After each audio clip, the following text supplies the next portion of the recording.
So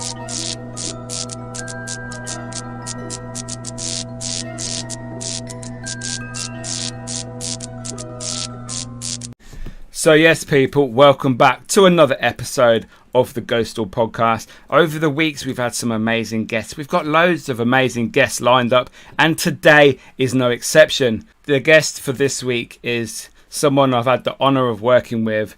We have psychic medium Barrie John. Hi guys, I'm Miki. Are you all right? Hey man, how are you? I'm all right. You know what? That was a really vibrant energy opening for me. That was. I love that. Yeah, you psyched me up. I'm bouncing. Yeah, I'm really good. And it's great to be able to support you in other ways. You know, doing the podcast. So let's go for it. Yeah, thank you so much. You know, I'm so happy you said yes. Anytime.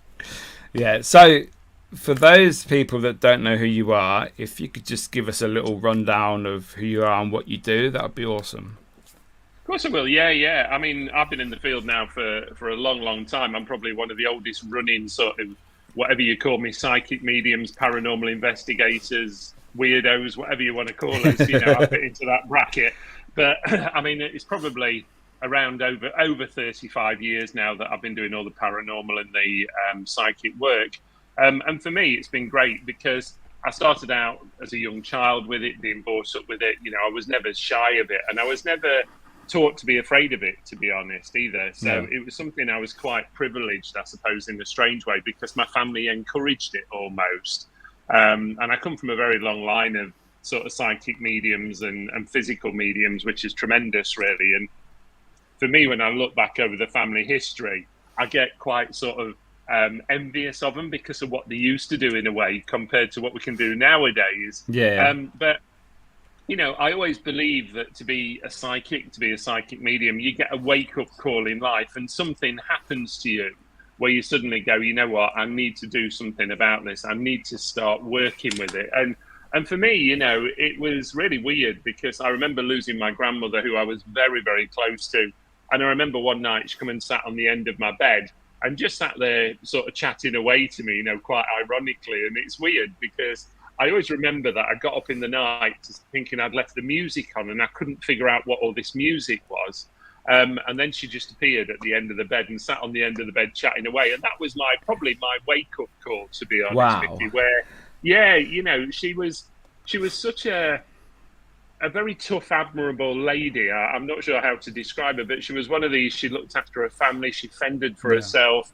And she really taught me a lot about life and about myself as well. So I think tremendously, she probably came at the right time. And funnily enough, we lost one of our dogs the next day. So I always think that was her way of coming to go in, you know, to tell us, to almost pre-warn us, to say, right, I'm taking Rusty with me. And that was a dog that we shared between us, really. You know, it was the family dog, but my grandmother used to look after him. So that was really my wake-up call, and that was a long, long time ago. I mean, I'm in my early 50s now. You know, I talk about being in the industry 35 years. It's probably going up and up and up every year. But I've given up now counting the numbers. I think it's weird when you start counting the numbers the other way. But you know, my big sort of time, really, which people probably know me for, is when I got very heavily into like the TV field, and that was around sort of the early 2000 periods for me in the TV and media, where, you know, I'm never quite sure what happened. I still don't know what happened, but suddenly, you know, we had loads of doorways opening up, you know, to be on programs like ITV's This Morning, Channel 5's Right Stuff, Gabby Logan, Most Haunted, you know, and all these programs suddenly started to appear, and it became a little bit of almost like a ricochet period of where you did one, then you did another, then you got another. And it was very strange with This Morning because I almost had to try and slow them down because it ended up being near enough every week or every other week they were calling us into the studio to go and have a chat. And, you know, I have to confess, I am that said medium that made Holly Willoughby run off stage crying. And at the time she was heavily pregnant, so she was very emotional. But, you know, I've worked with some tremendous people in the field. You know, there's too many to think about, but some of the great guys that I'll always support, you know, Phil and Sarah, We've got Haunted Happenings, loads of companies out there who I'll always support because they do a tremendous job in the field of what we do. And I don't want any credit because I like to think all I've done is probably try to keep it alive for people and introduce people into the field as well. And that's why I enjoyed my TV field times where, I've always been honest. I never knew where I was going 99.9% of the time. And when I got there, I went into a building to see what I could find. And, I get quite disappointed with companies and groups nowadays where they seem to tell everybody all the information before they go in, because I think as investigators, like yourself, you want to go into a building and you want to take on the building. You want to see what's there. You want to have a go. What you don't want to know is what everybody else has picked up, do you? So, that's been a bit of a nutshell, really. But I mean, I've been in the field a long time. Lots of workshop training for people, helping people with paranormal events. The last count for us was something like 5,000 ghost hunts. I've lost track now. Wow. And I slowed down many years. Yeah. Well, trust me, Miki, I slowed down many years ago because I couldn't handle being a workaholic and being a ghost hunter at the same time. So so it just gives you a bit of an idea about me. But certainly I'll always carry it on. We've always done the private readings, private sittings for people. As well as public shows, public demonstrations. And I mean, I know we met at the Parameet before, which are tremendous shows, they're great. And one thing I love about the Parameet, it brings a family together. It brings people together who continue to support each other as well, which is one thing I love about it. I've made some tremendous friends through those events. And also, I'd like to think I'm an avid supporter of them. I'll help anybody that I can in terms of it. And that's why we're here today. It is, yeah. There you go. Yeah, the Parameet, I went to the South one. Obviously, you were there as well.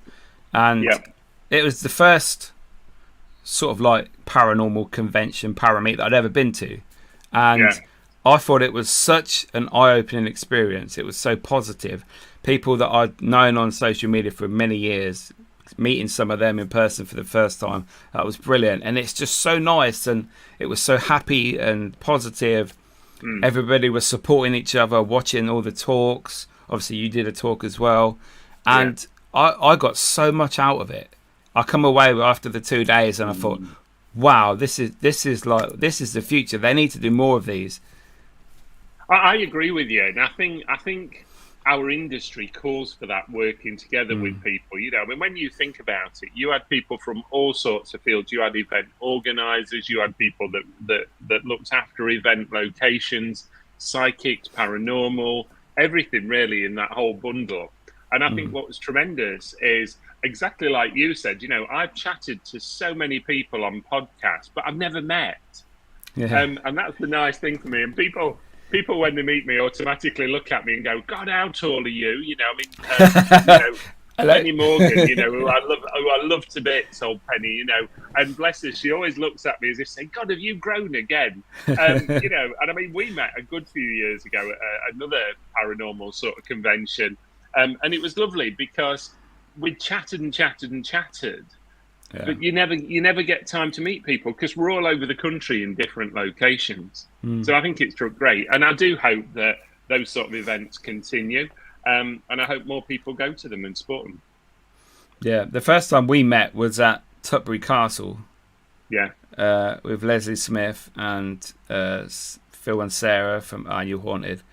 Yes. And it was sort of like a mini para convention then, wasn't it, if I remember rightly? It was, yeah. It was an idea that Leslie Smith, who's unfortunately now left Tutbury, and the place has sort of closed down now.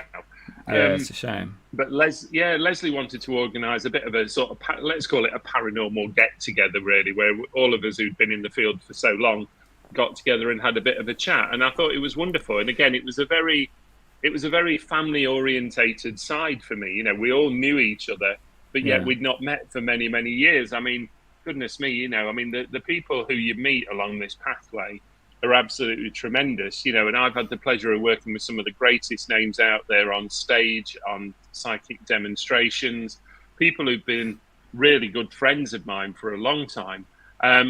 And to support them and to be proud to support them as well means such a lot to me as well. Yeah. Do you do stage shows at all?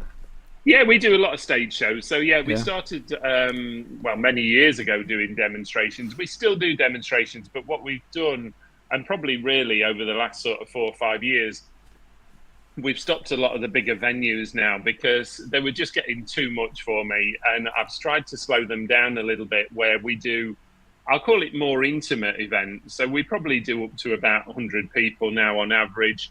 If people want me to do a bigger one, I will. But I get more out of doing a smaller event, to be honest with people, because I can get around more people. And what upsets me is when you've got a room full, 300, 400, 500 people, but you still only get the same number of people, and that upsets me in a way, because I feel for the people who really, really need a message. But as you know, time just is against us in a way. I can't carry on forever and a day. But we still do all those, and we still do a lot of the smaller events as well on a regular basis. But as you know, I have my fingers in a lot of other pies. Yeah. So with these small events and that, do you ever come across people that, I don't know if how I would say this, they come across like they're too needy, they have to have a message, like because obviously they're missing their partner or something? Do you ever get these people that say, I'm sure that's my partner, are they here? And you have to calm down, it's not really, Yeah, you always get, I call them very professionally, message grabbers, okay? Yeah. There's always somebody there, Miki, and you could give 10 messages a night, whatever, it's 15, 20 messages a night, and they'll come to you at the end and say, that was all for me. That was all for me. I know that was for me. But, I always say to people, remember, I know where I'm going here. I know where I feel drawn with somebody, and I will work with people to almost narrow down a group. So say I was getting a message and 4 people put their hands up to start off with and go, yeah, I can take that. I would almost then look to almost wheedle people out a little bit. So I'd try and get more information. And if somebody was there being very sort of persistent and going, oh, it's for me, it's me, it's me. If I didn't feel it was there, I'd be very honest with them and just say, sorry, I don't feel as though this is, because the last thing I'd ever want to do is give somebody else's message, if that makes sense. And I've seen this all too often. I've watched mediums work. And one of the things what they'll always throw in, they'll always say to people at the end, they'll go, oh, if you can take something from somebody else's message, then take it. Now, I'm sorry, but I think that's wrong. Because, I think that's wrong, because if it was me, if I was getting a personal message from my mum in the spirit world, I want that to be for me. What I don't want is somebody else coming along and going, oh, well, I understood some of that, so I'm going to take some of your message. No, you're not, because that's my message, not yours, But, I think I get invited to watch a lot of mediums, as you can imagine, and I watch people and I watch the quality of delivery a lot of time with people. Don't get me wrong, I've seen some tremendous people who've really blown my socks off, but then I've seen others who will literally dot around a room, with the same message. And, you see them time and time again. And as I say, I've watched them where they give the same messages at every sort of show, if that makes sense. Yeah. And that's a bit sad for me. It is. Have you ever had any experience with people saying that, what's the word? Is it cold calling? Is that what the term is? Like cold reading. Cold reading, yeah, that's it. Yeah. Have you experienced that, or? Absolutely, yeah. I mean, people will always say, oh, you cold read people. Well, that's a tough one for me, because, I don't know people. I mean, I always remember, I'll tell you a very quick story now. I always remember one lady who wanted to book onto one of our shows. Now, it was a big event. I can't remember, 200-300 people. And I remember her speaking to our admin team and saying, they were saying, oh, we need to take payment. I'm not giving you any details. And it was like, well, why not? Well, you'll trace up and you'll find out things about me. And I always remember I was actually there at the time, and I spoke to the lady on the phone, and I said, if you really think I have time to go through 300 numbers and to basically look for people's details, you're very sadly mistaken, and it disappoints me when people think that, because I always think, if you don't believe in it, don't go. Simple as, don't go. If you want a reading, go. And that's no different to people who come to me for private readings. I don't force people. I don't put a sign outside and say, everybody's got to come for me for a private reading. If you want to come, you come. And that's your own free will. Whether you believe me or not, that's your choice. But what I will do is I will give you what I get, and it'd be amazing for me to watch people when they go, and then they'll send me an email or a message the next day going, I've spoke to Mum, I've spoke to Dad. Yes, it all makes sense. But I think from let's call it a skeptical view, I think it's very easy to say that all mediums or psychics cold read people. And, I don't believe we do. I believe that somewhere out there, and let's be honest, it's no different to ghost hunting.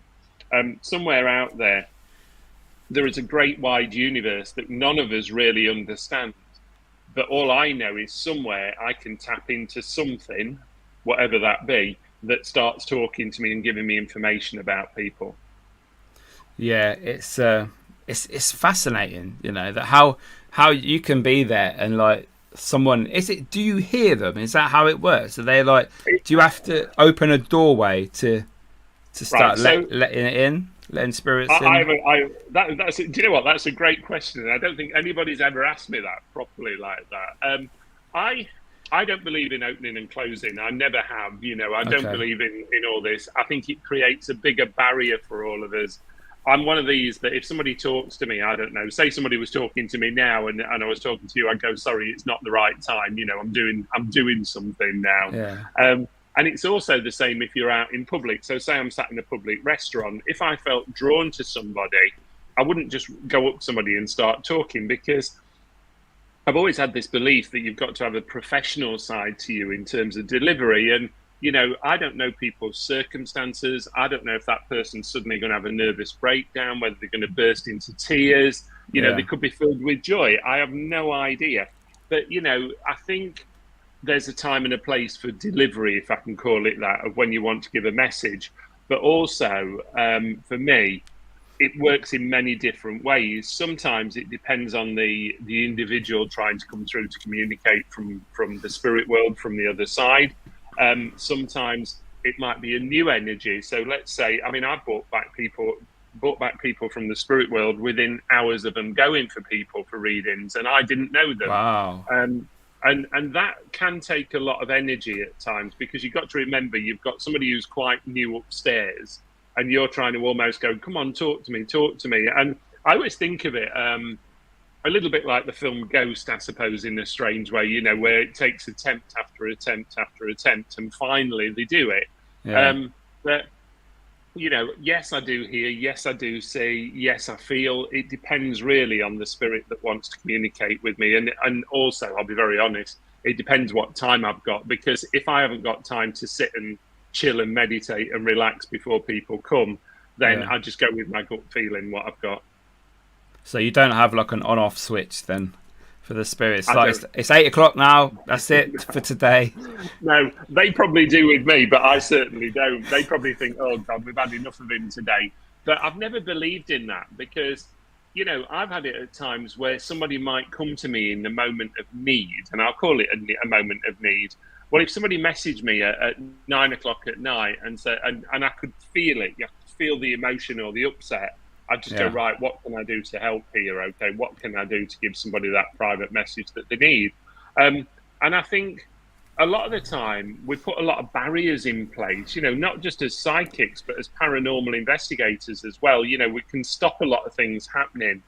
I remember, I always talk about this on my talks. I remember the good old days of paranormal investigation, where we didn't have all the equipment. We just used to turn up, sit in a room and go, right, what's there? Is anything going to happen? We used to get excited if you got 2 taps or you got 2 knocks that were also reoccurring. Whereas nowadays, things like that, we seem to dismiss it too quickly. We go, oh, well, we've had that before. Well, actually, yeah, but that's still paranormal activity or something that we'd have to investigate. And that's no different to equipment nowadays. Let's be honest, equipment now is so advanced to what I used to have. good God, I mean, God, I'm trying to think. We used to have things like cuddly toys. We used to have a few marbles. We used to have a couple of toy cars, some coins. We had EMF meters, but they were never officially ghost hunting equipment. It was just something that people said, "Oh, try these, see what they do." Dowsing rods and pendulums. But we've come so far now, and I do really, really, really admire the market now, because I think it's put us in a great position where we can actually start proving things rather than going, well, actually, Barrie says this something. Yeah. And that's the one thing I never wanted to do. I wanted, when people come on an event with me, I've always said what I pick up, but then I want them to do their own thing to see what they pick up, not follow me. Don't follow me, if that makes sense. But what I would say to people is, don't put too many barriers up. Let things happen. If that's, I don't know, if that's a K2 meter going off, or it's a REM pod going off, wonderful, great, but don't dismiss it because you've had it 10 times before in that room. Take it that there's an element of positivity there, certainly. Do you still go out on investigations? Not as much as what I used to do. I mean, funnily enough, it's one of the things I've wrote down to talk about, because I've always had this huge passion, and a lot of groups invite me along, but the older I get, the more sleep I seem to want nowadays. Yeah, my good old days of ghost hunting.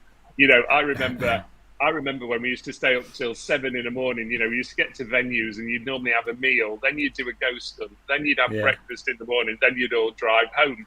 So I was used to getting home at sort of 12 o'clock midday most days, and then going to bed. But I get invited to a lot. I get invited more to a lot of private ones now than anything else. I mean, if anybody asked me to come along, if I was free and it was near, I'd have no problem.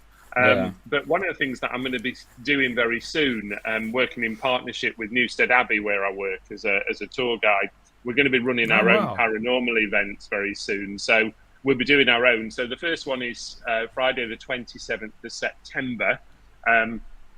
We are limiting the numbers because obviously it is a museum building. But I'm a tour guide there. I've been a tour guide there since 2018. So I specialise in basically Tudor history and talking about Tudor history and the Tudors. So I love that side of things. And obviously, being Newstead Abbey, I have to talk about Lord Byron, the very famous poet, as well, and his mysterious metaphysical secrets and sides to him, where he had numerous things pinning him down to his bed and seeing red eyes. But I'm not only a tour guide there, I'm also a tour guide at Welbeck Abbey as well, which is a private family estate. So I do all the private tours there. But, the nice thing is, it introduces me into so many other circles of people. I mean, I was at Burley House the other week. I got invited down there after doing them a private tour. And I get invited all over the place by these wonderful historic buildings going, will you come to ours? Will you come and have a look? Or will you just come and do as a talk of some kind? And I am a good talker. That's my problem. Newstead Abbey. I spent a Halloween night there once. Did you? 2014, maybe. Yeah. I've only been there once, and I thought, wow, this place is amazing. Like the grounds, and like you say, stuff about Byron, and it's just like, wow, the history. I mean, you must love doing that.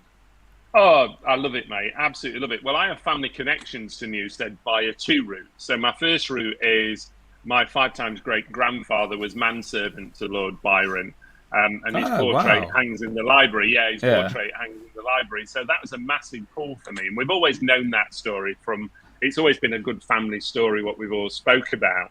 But then my second one is through my mum's side. So through Joe Murray, who was the manservant to Byron, I get this link through my father's side.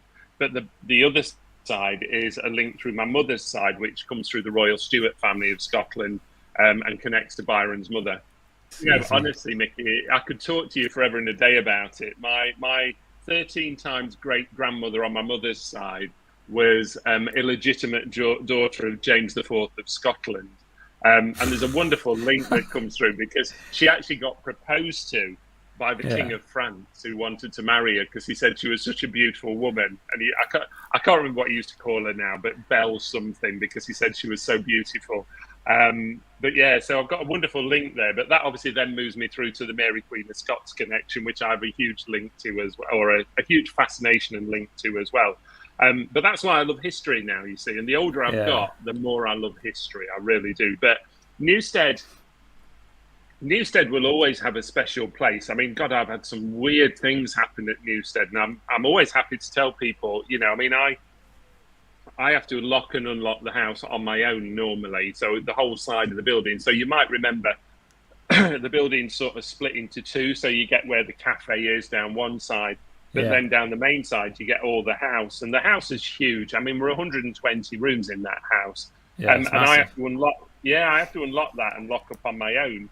And I'm going to be honest, I've had my name called down corridors. I've been locked in rooms. I've gone in rooms shut the doors shut behind me and I couldn't get out. And I've had to almost get to the point of putting it out over our radio system to go, somebody come and let me out. And suddenly, ridiculously, the door handle just clicks and the door just comes open. And I think this is a warning for me here. This is something that I've said or done where somebody has a bit of a laugh. And, you know...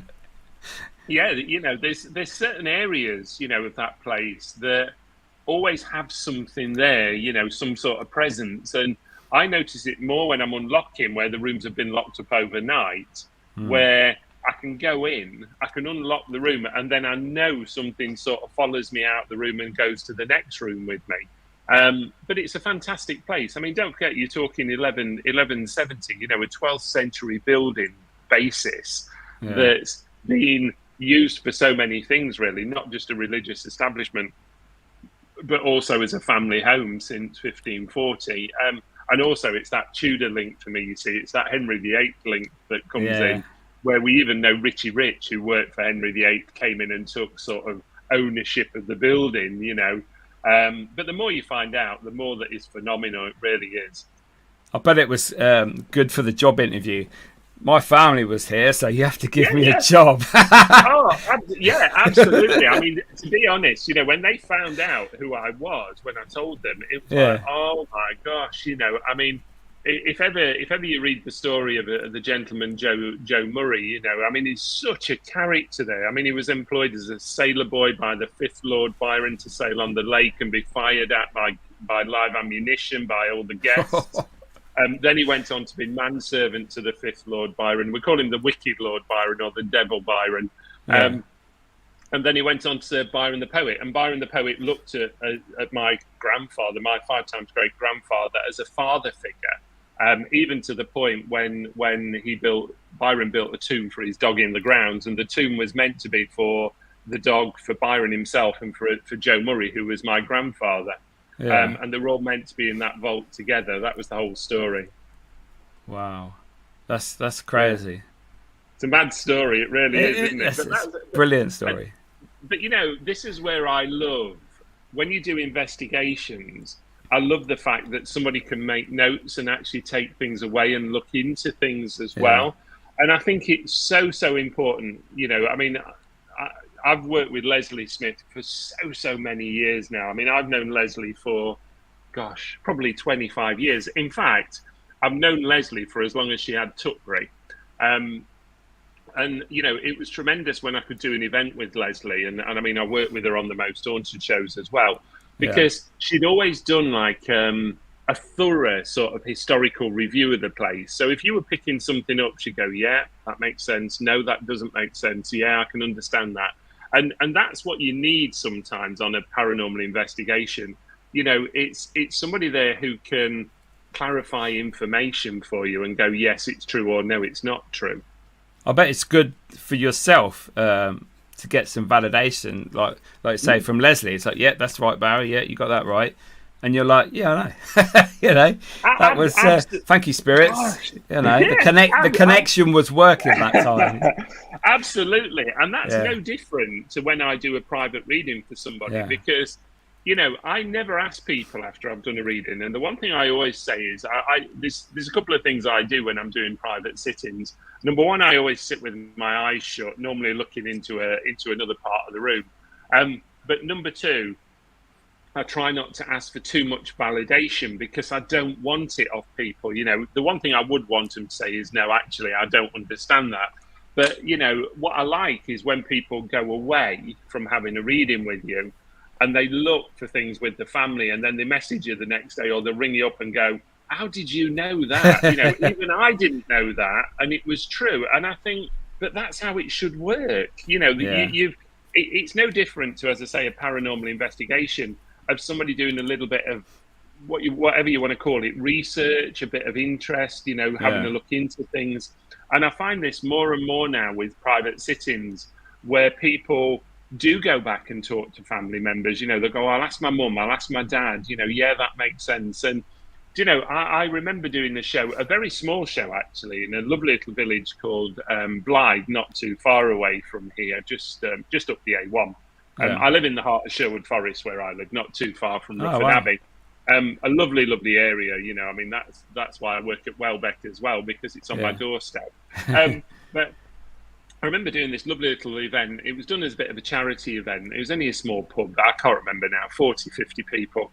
And I remember giving this reading to this lady, and she came up to me afterwards, after the show, in floods of tears, and she just hugged me, threw her arms around me and hugged me.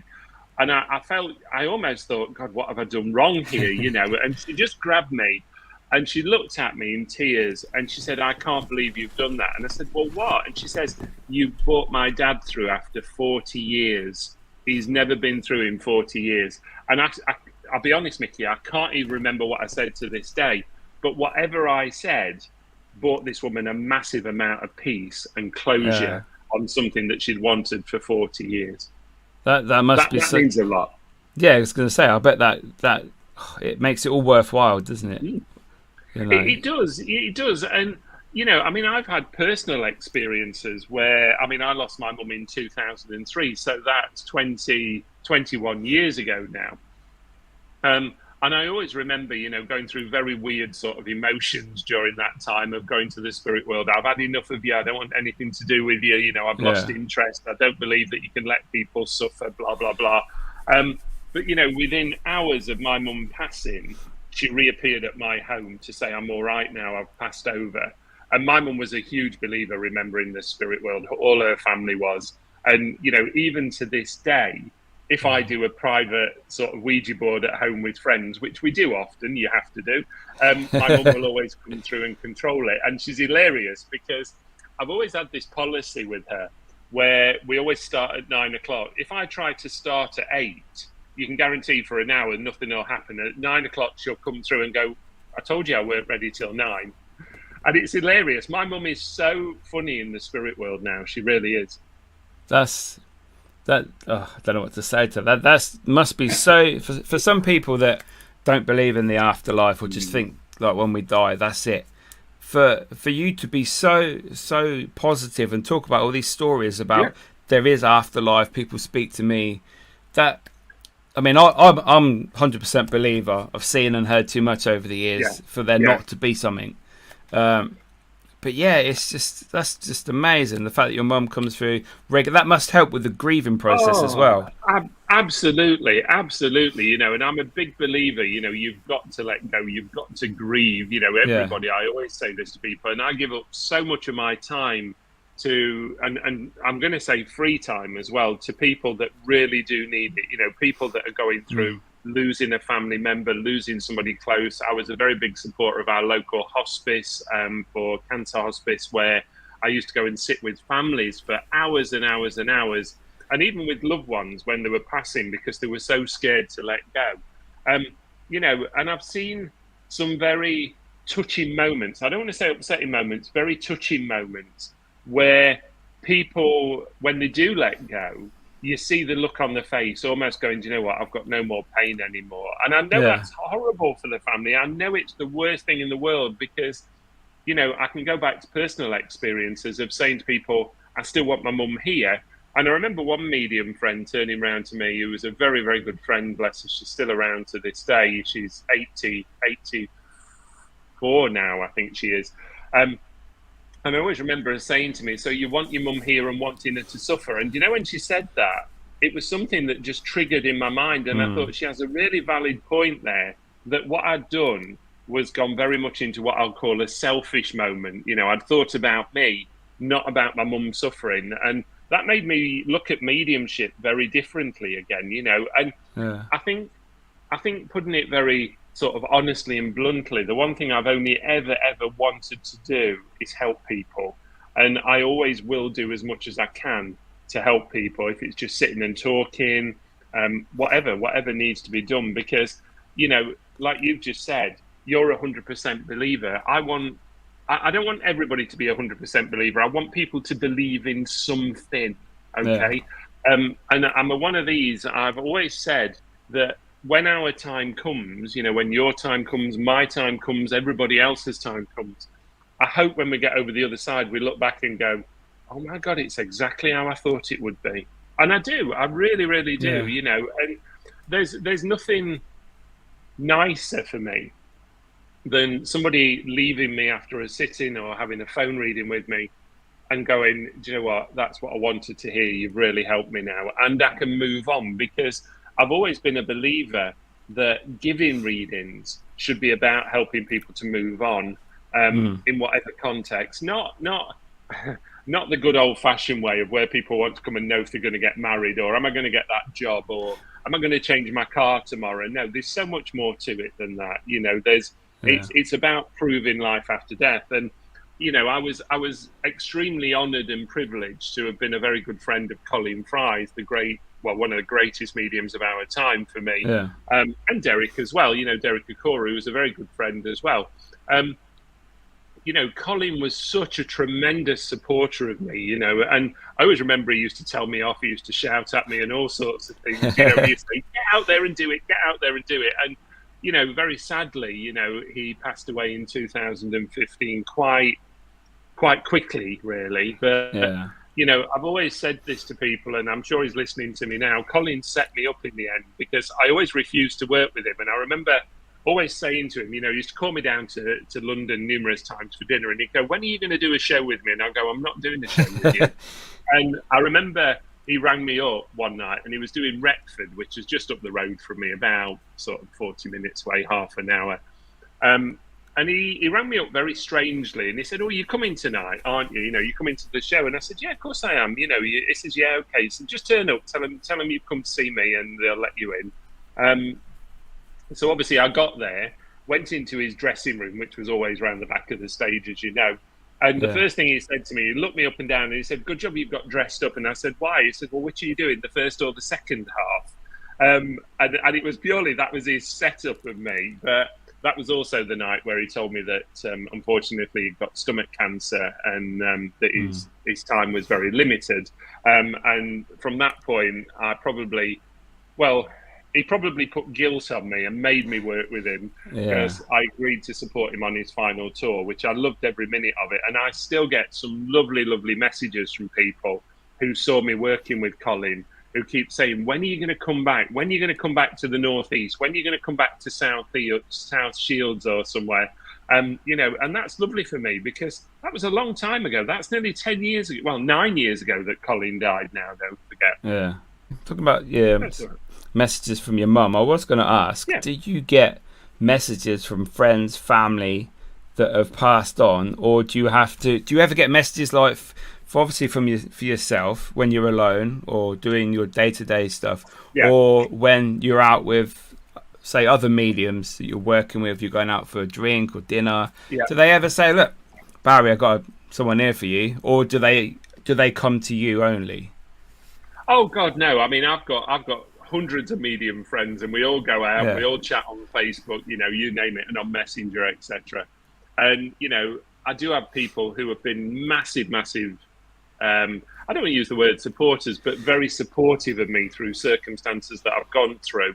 And they'll ping me messages, you know, and go, your mum's been to visit, or so-and-so's been to visit, or I don't know, I pulled you some cards. I mean, funnily enough, I was talking to a really lovely friend of mine who lives in Norfolk yesterday. And I just said to her, I said, oh, when you get 2 minutes, just pull me some cards.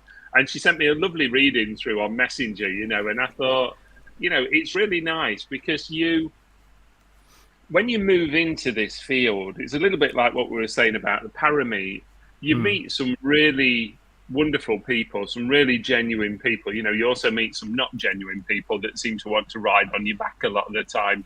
But, you know, what is wonderful is all these people seem to appear when you need them or when you need that bit of help or guidance. So for me, I think, yes, I get a lot of messages. I also get messages from people, somebody might say something to me and I go, oh, no, don't do that. That's not right.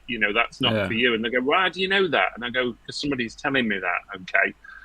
But what I don't want it to think of is that we're all sat there around a dinner table, we're all talking to the other side and not actually talking to each other. We do talk to each other, but, I think it's almost like a natural reaction at times, and, this is really weird because I was talking to somebody today. I did a tour today, historical tour, and I was talking to this gentleman, and don't ask me why.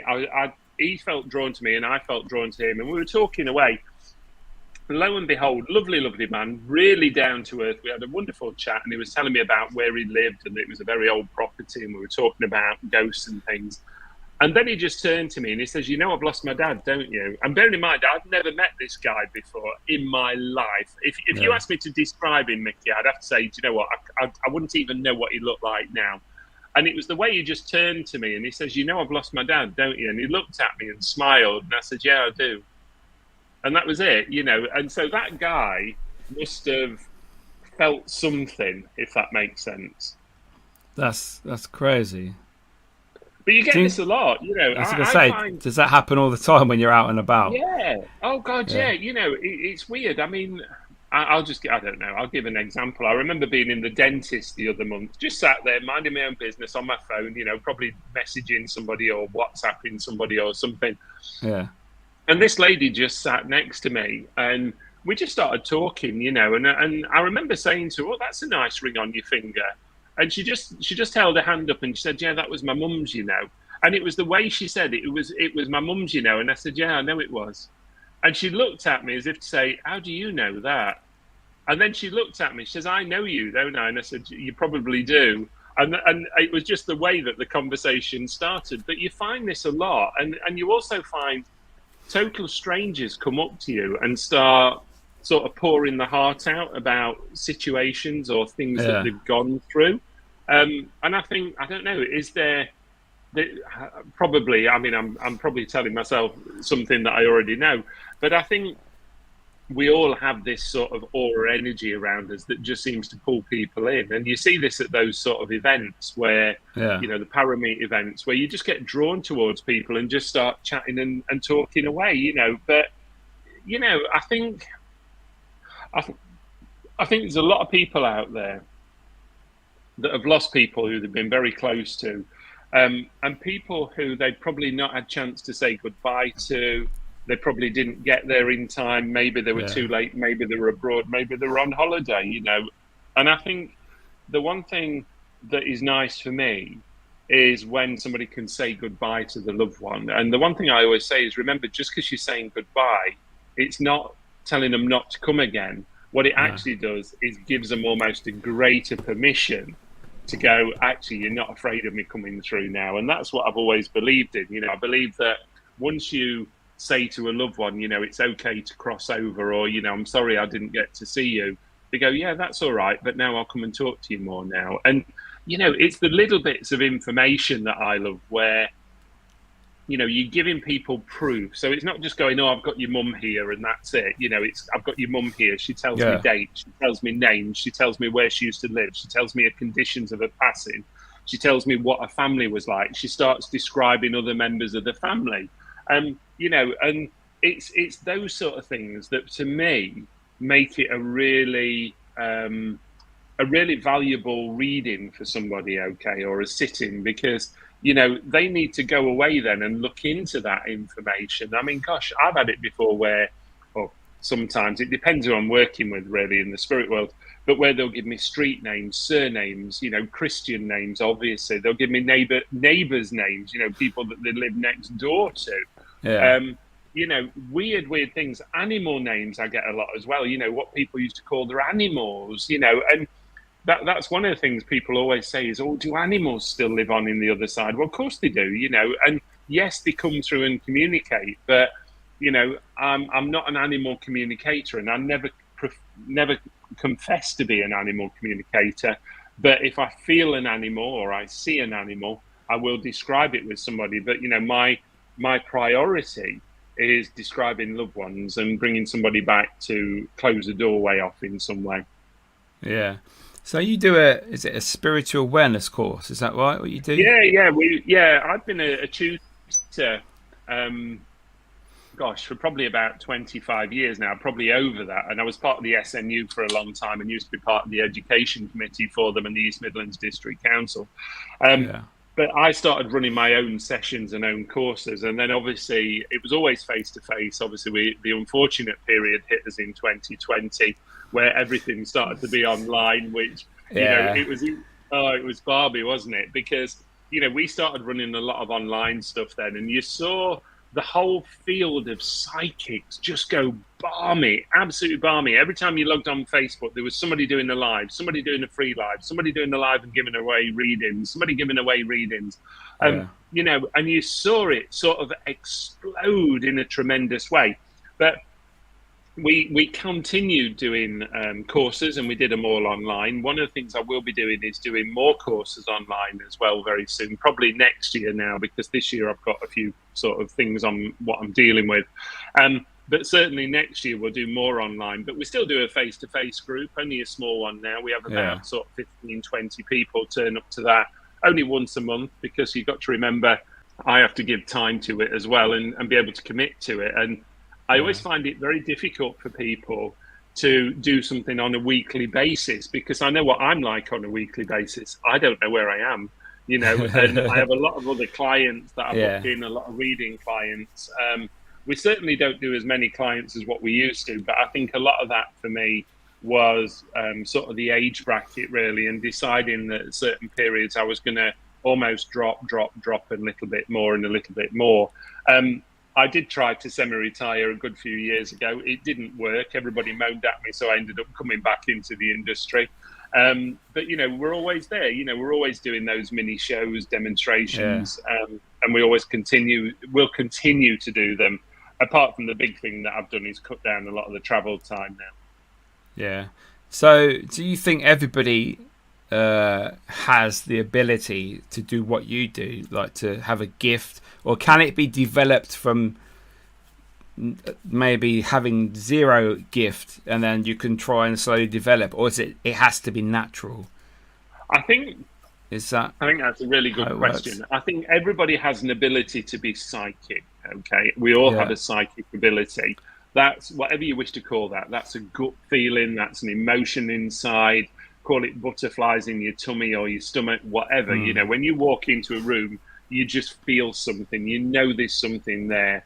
But the art of I don't want to call it the art, the ability of communication and picking up messages, I think really, you get a lot of natural people, but I think people can train to do it as well. I think you get that wake-up call. I spoke about this earlier, and I think you get this wake-up call when something happens in your life, whether it be a period of trauma, whether it's a period of losing somebody close to you, a grieving or bereavement process, something will happen to you and you almost get a awakening call, as I like to refer to it, where people then start looking into it a little bit more. So maybe it's a time when people need it.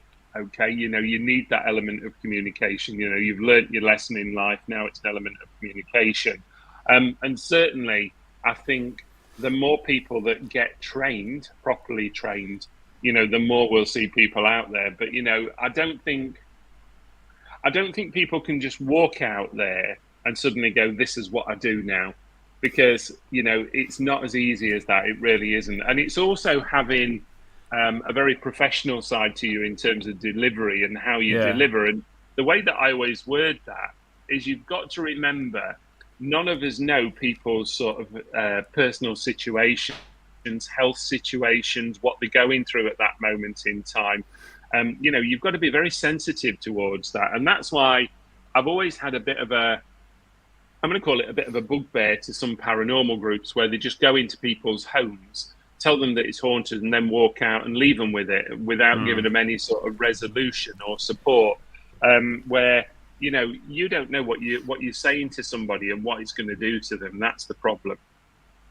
Yeah, leading on to the homes thing, do you think Yeah. that people should be investigating homes? Like, obviously, say your neighbour comes to you, Yeah. knocks on your door, say, "Look, Barry, I've got weird stuff's happening in my house. Could you just come and have a look, see if you can figure out what it is or who it is?" I think first of all, for me personally, I would have to ask a lot of questions of individuals of what was going on in the life. What Yeah, was their, pardon me, I would say this, their sort of mental state like. Have you started taking any new medication? Are you being diagnosed for anything? Is there other things going on? Because, I I always remember many, many years ago, I used to get one lady used to ring me up at 12 o'clock every Saturday night. She used to leave a message on the business phone. Number one, you could clearly tell she'd been drinking. There was lots of things happening in her flat at 12 o'clock at night. Well, you know, do I believe it was paranormal? Probably not. But I yeah, think if somebody comes to me and lets us look at it genuinely, and investigate it, and also understand, have you had something happen in your life? Are you going through certain circumstances or even mental health situations where you need some support? And remember that there is a lot of people that will cry out for help coming to people like us, paranormal people. They yeah, will come to us because they know that we have sort of an empathy side to them. We're very sympathetic towards them, and they will come and talk to us. But I think you've just got to be very, very mindful. If somebody's, however you wish to say it, knocking on your door or somebody's ringing you up, you don't know the full story at that moment in time. I think you've got to go in it very sort of eyes wide open, knowing full well that you've got to find out what the person is dealing with, first of all, and what you're going to leave them with if you can't deal with it. And if you yeah, are going to leave them with it, what are you going to do with it afterwards? Are you going to signpost them on to somebody else, or are you just going to do exactly like I said a few minutes ago? Are you going to go, actually, your house is haunted. Thanks very much. We'll see you again sometime. yeah. And that's a real difficult situation. Yeah, I think you do see it more and more, like on TV shows, YouTube videos, people going around people's houses trying to investigate what's there. They don't have the knowledge, first of all, to be able to help, per se, cleanse the house, get rid of the spirits, whatever, Yeah. the negativity. And also, you've got the fact that you're filming, you're putting this person's house, their personal possessions, on YouTube for the whole world to see, or Yeah. on TV, Yeah. Yeah. and there has to be some sort of level of dignity. I know maybe they've said, yeah, that's fine, just film away, but for me personally, I think certain ethics have to come into it, and I think, don't I film think it, just go and help. Yeah, I think that's a really good point, because I think there's a massive element of, let's refer to it as safeguarding of people, because Yeah, you don't know who else lives in that house. There could be children in there, there could be grandparents living with them. People who have suffered with other situations. yeah, But I've always believed, doing what I do from a mediumistic perspective, there's a very fine line between being a medium and being a counselor, and you have to know when to draw the line with people, because people will use you almost as a bit of a counseling situation. And if somebody keeps coming back to me, or trying to, should I say, because I won't allow it, if somebody starts going, well, can I see you next week? Can I see you next week? Can I see you next week? No, because that's not what I do. What no, I'm not going to do is, I'm not going to do a fortune telling for you. And will your reading change that much every week? Probably not, because once whoever's come through, your mum, your dad, your grandma, your yeah, husband, whatever, wife, as soon as they've come through once to go, look, I'm looking after you, they're not going to keep coming back every week and telling me the same thing, and I wouldn't want them to either. But you do get people who seem to rely on psychics so much nowadays, psychics or mediums. They rely on them so much for making decisions in the life. And, yeah, I yeah, know of people, if I said to somebody, if I said to certain individuals that I know, oh, I don't know, I've just met this lovely medium. Oh, can you give me the number? I want to have a reading with them. Well, why do you want to have a reading with them? Do you need a reading? Well, no, I just want to go and see what they pick up. Well, that's the wrong way to do it, really. yeah, And I've always said this to people when they come to me: don't come to me and try and trick me. Don't come to me and try and catch me out, because you're not wasting my time. You're wasting your time.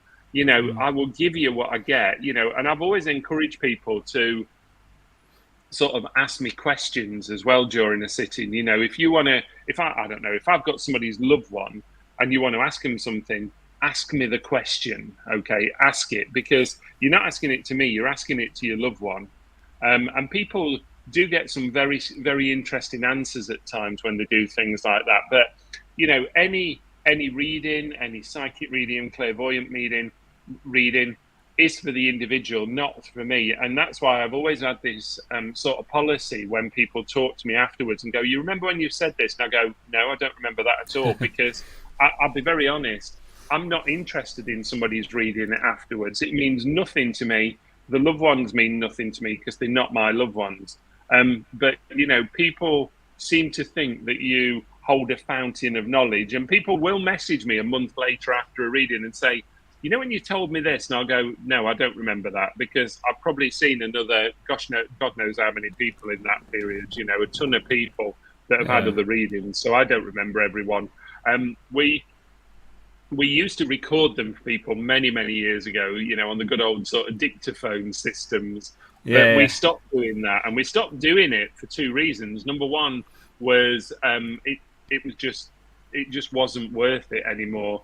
But also we had people who said, oh, well, you must save a copy of that for yourself. Well, why? But I don't want a copy of your reading because it doesn't mean anything to me. No. So what I always say to people now is, if you want to record your reading, you record it yourself on your mobile phone, on your own device, and you take it with you. I don't want to know about it afterwards. No. So obviously you spoke about getting personal messages from your mum and friends, etc. Have you ever had, maybe call it an evil spirit, come to you, a negative spirit, someone who's very angry, very horrible? Can you be horrible in death? Obviously, horrible. Yeah, absolutely right. I just want to rephrase that question, if you don't mind, because there's obviously, we talk of the word evil a lot, don't we? And let's be honest, evil's a man-made created word. It's basically a lot to do with religion, forcing people down roots is what I see it as. When I talk to people in the spirit world, if somebody's miserable here or they weren't a nice person, they're still not a nice person in the spirit world, okay? Yeah. They will still come through the same. And I'm going to give you a personal example on that. Okay. If somebody brought my mother's father through, my granddad through for me, and said, oh, what a lovely man, I'd go, well, you've not got my granddad, because he was a horrible man. He was awful. He was such an awful man.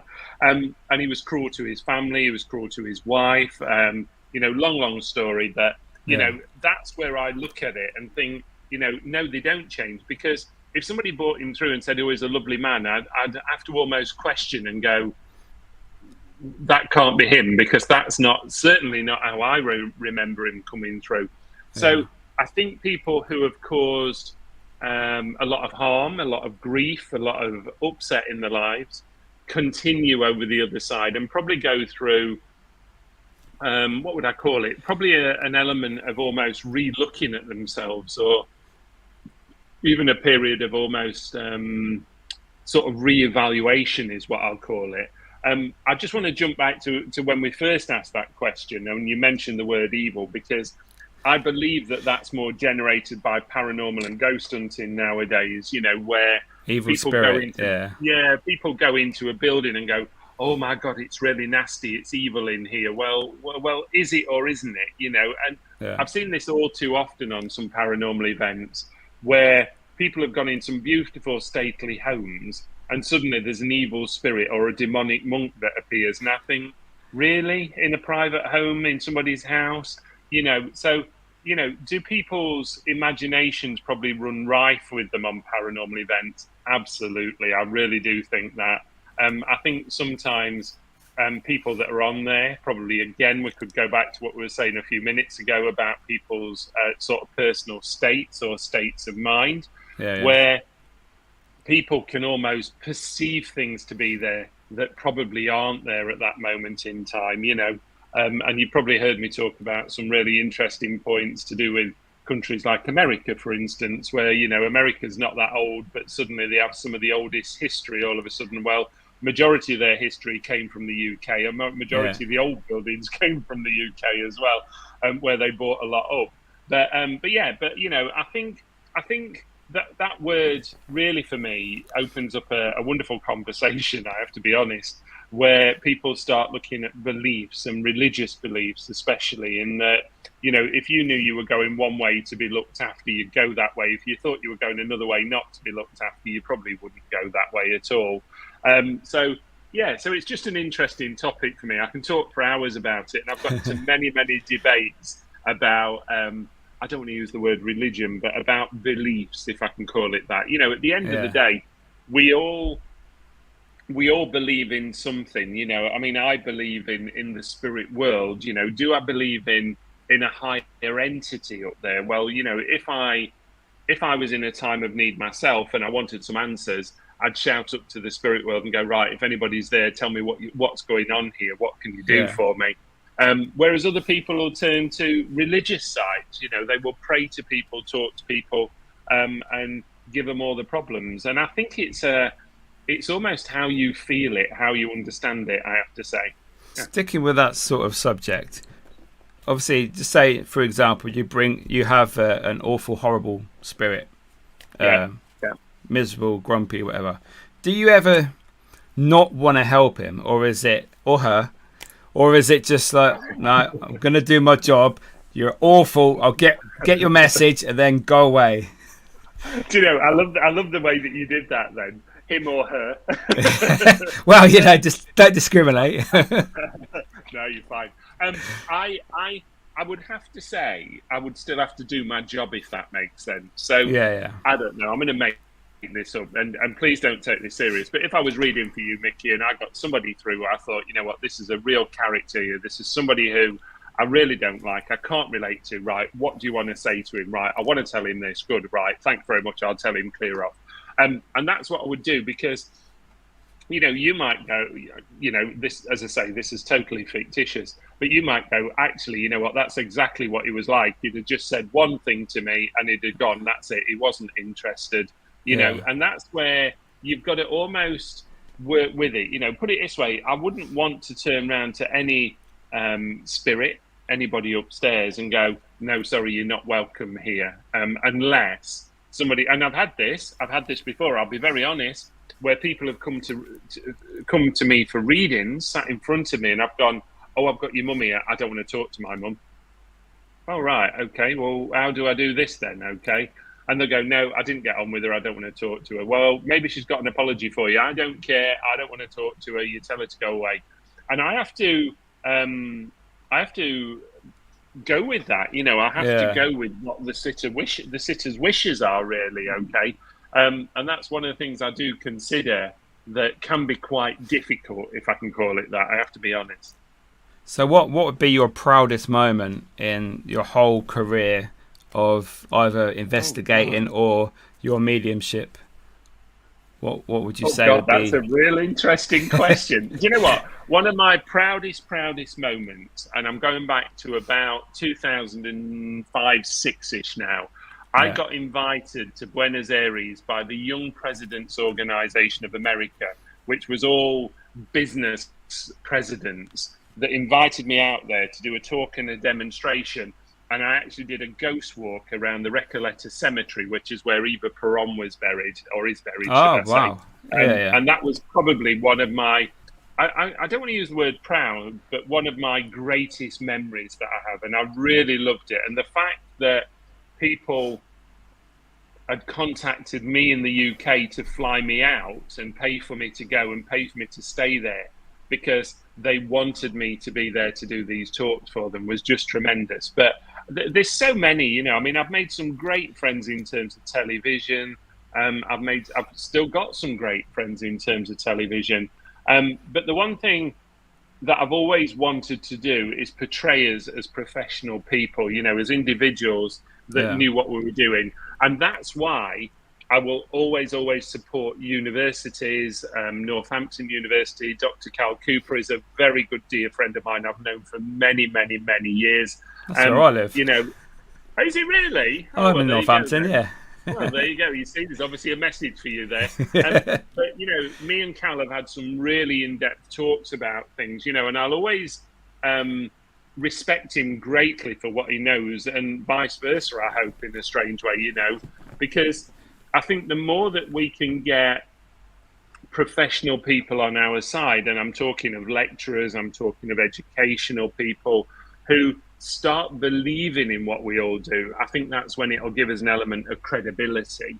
And we need that credibility, because I think there's too many people out there that really do mess up our industry by not doing things properly and professionally. And one of those is what we've just talked about, going in and investigating people's properties. Because you've got to remember, one group goes in, everybody gets tarred with that straight away. Same as if one person sees a medium that doesn't give them a good reading, every medium's the same. That's the problem. So we've got to be seen to be professional. We really have. So before we finish, just going back to Most Haunted, if you don't mind, how long were you on there for? How many series did you do? So we only did series 10 with them. We did, I think it was 3 or 4 with them. The first one I did was Oxford Castle, and I thoroughly loved Oxford Castle, and always will. Oxford Castle will always be my prime baby, I suppose. And then we did a couple of others. We did one in Pembury Woods, and one in Snowdonia. I loved it. I absolutely love working with the team. Still in touch with the team now, funnily enough. The shows that I filmed with them in 2007, 8-ish are still being shown to this very day. And people still message me from around the globe and go, "Oh, we've seen you on Most Haunted." And I go, "God, do you realise how old that is now?" And we still get a lot of work from it as well. A lot of clients come through there. But for me, my passion was working with individuals, was working with paranormal teams and groups, public. And that's what I wanted to do. I've always wanted to do that, because I want to give people that personal experience. So, yes, we did a few shows with them, but then obviously that seemed to open up other doorways for me to work with Sky TV, to work with a lot of the talk show side of things. And it's the talk shows that I enjoy as well, because I think you can almost portray the whole industry for people when you're doing that. That'd be my view on it. So I normally sort of finish with the same 2 questions for every guest. The second from last one is normally, what's your bucket list location to go and investigate? But for you, maybe you can answer that one if you wanted to, or you could also answer, who would your bucket list spirit be that would come and talk to you? Oh my gosh! Right, okay, all right, okay. I'm going to answer this, and I can do okay. My first one, the place that I'd want to go to, location, would be Alcatraz. I would love to go to Alcatraz. Don't ask me why. I'm drawn to it. I'd love to be there, okay? And I think it must have some amazing history. Individual, my bucket list spirit guest. Oh, God. There's so many here, okay? Do you know, I'm just going to go with one off the top of my head. I'm going to go with Harry Houdini, because I would love to know how he did his tricks, and if he'd ever tell me his secrets. That's crazy. That's the first time I've asked that question. I might use that in future for other mediums. That's brilliant. I love it. I love that. That's brilliant. Yeah, Harry Houdini, I'd have to say. But then I've got other ones that I really greatly admire. Some of our greatest. There's some. Estelle Roberts is a lady that I've always aspired to. And I've got a wonderful picture of Estelle Roberts where she filled the Royal Albert Hall giving a demonstration of mediumship. And I think, my God, that is something to be so proud of, Gordon Higginson, there's so many of them, the individuals. Arthur Conan Doyle, I'd love to meet him and go, what really got you into the paranormal? What got you into believing that there was more there? And, I think we've got some real tremendous people that have been... can I use the word ambassadors? I want to use the word ambassadors for us. That, we all talk about the paranormal as though it's something new. It isn't something new. Helen Duncan, who used to do, again, mediumship demonstrations during the wartime. My family used to do table levitation. They used to do apporting objects during the wartime as well. Things like that, where I think probably in terms of mediumship, it's really changed a lot for us because we're too governed nowadays in what we can and can't do. Whereas in those days, yes, it was illegal, but people just did it. You just got on with it. Freedom, you know? Yeah. So, but yeah, hopefully, there you go. That's my my bucket list, I'd have to say to you. That's brilliant. And any thoughts about doing a book? Would you do a book? Everybody asks me this. I'm a rubbish writer, I really am. I mean, I've done loads of magazines. The problem is with me, I'm more of a talker, and what I need is a ghostwriter. Ghostwriter, yeah. Who's going to listen to me, Mickey, and just go, you just talk, we'll just write it down. Because, because I love it. I love talking about experiences, you know, and I remember I could go all the way back to when I was a child where I used to see figures outside the house windows waving at me through the windows, you know, and I used to think, who's that? What are they then? Okay. And I used to see weird shapes falling down from the sky and stuff as well. But yeah, so I don't know. Yeah, I would love to write a book. I always think you write a book when you're coming to the end of your career. Yeah, I don't think I'm at the end of my career at the moment. Maybe I've got a bit longer to go. No. That's awesome. And my final question... We finally get there. Final question. If you could get rid of one thing within the paranormal field, the medium world, what would it be? So that's it. No more. It's gone. See you later. Oh, God. One thing. What would I get rid of? Yeah. Could be anything. Attitude, equipment, place, people. I'm gonna say dowsing rods. All right, I'm going to say that's mine. That's mine. Drive me mad. Yeah, they drive me mad when people are walking around with them and walking into things and poking things. Yeah. And then they start wobbling automatically, and you can see the hands going where it starts moving around. So I'm going to go dowsing rods, mate. If we could get rid of dowsing rods, I'd be a happy bunny. And pendulums. No, I use pendulums. Keep them. You're not having. Oh, okay. You can have them. We'll no offense to anybody that uses dowsing rods or pendulums. Personal choices. No, you're fine. You're fine. Honestly, but I do think equipment has come such a long way nowadays, and we need it to. We want it to be able to provide more evidence, more life after death for us, certainly. And certainly, you know, more ghost hunting, I think, Stu. Yeah. So, thank you so much, Barrie, for joining me this evening. If you'd like to let everybody know how to get hold of you, to contact you, your socials, etc. Yeah, of course you can. Yeah. We do have lights here, by the way, at the house. They just haven't all turned on yet. So I'm not sat in the dark, I promise. And I do put money in the meter. Have a look for us on the website, www.barriejohn.com. And find us on Facebook, Barrie John International Psychic Medium. If you look on Twitter, if you look on Instagram, put in Barrie John, you'll find us. And we're always available for shows, demonstrations, talks, readings, you name it, okay? And I'm always there if anybody needs any help. So get in touch with us. Awesome. And go along to Newstead Abbey and say hello in the daytime. Absolutely. Come along and see me at Newstead. Say you've heard me on the show, and I'll give Miki a plug as well. But yeah, come and see us at Newstead. Awesome. Thank you so much for today, Barrie. You've been awesome as always. Nice one. Cheers, mate. You take care. Cheers, mate. See you, Miki. Thank you. Bye, mate. Wow, guys, what an amazing episode. Barrie is awesome. Go follow all his socials. Book a reading. Go and look and watch his previous stuff that he's done. He is a very, very good guy.